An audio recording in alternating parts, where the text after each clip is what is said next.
បាទសូមគោរពរៀបសួរដល់ពុកម៉ែបងប្អូនទាំងអស់គ្នាសម្រាប់ថ្ងៃទី16ខែ12ឆ្នាំ2025វេលាម៉ោង 10:40 នាទីយប់នេះគណៈពេលនេះផងដែរខ្ញុំសូមជូនព័ត៌មានមួយស្ដីអំពីបងប្អូនប្រជាពលរដ្ឋដែលជាខ្មែរសរិនស៊ីសកេតនិងបុរីរាមគាត់បានផ្ញើសារមកខ្ញុំថាគាត់មិនបានភ្លេចជាឈាមខ្មែរទេគាត់ក៏ជាខ្មែរដែរគាត់អត់បានភ្លេចសាច់ឈាមខ្មែរទេគឺគាត់នៅតែគោរពស្រឡាញ់ខ្មែរគាត់នៅតែជាជនជាតិខ្មែរគាត់នៅតែជាឈាមខ្មែរ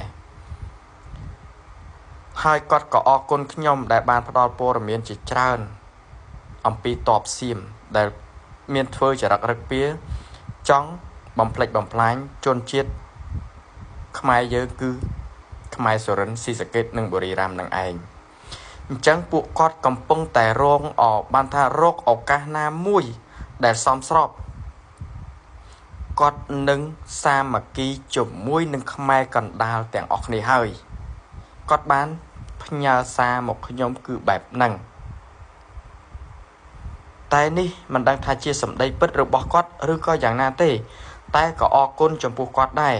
គាត់ជាខ្មែរសុរិនហើយគាត់ផ្ញើសារមកខ្ញុំគឺបែបហ្នឹង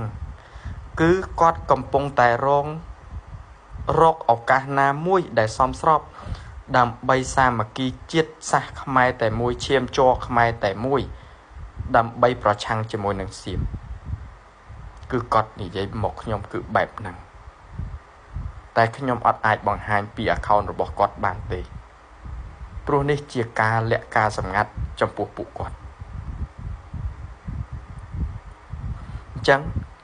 ខ្ញុំសូមជម្រាបដល់ពុកម៉ែបងប្អូនយើងទាំងអស់គ្នា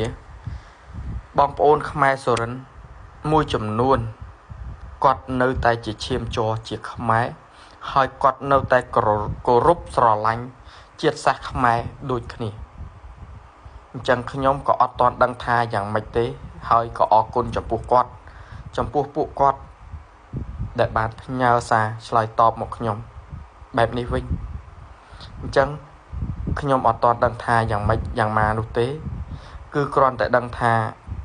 គាត់បាននិយាយហើយគាត់ថាគាត់នឹងរកពេលណាមួយ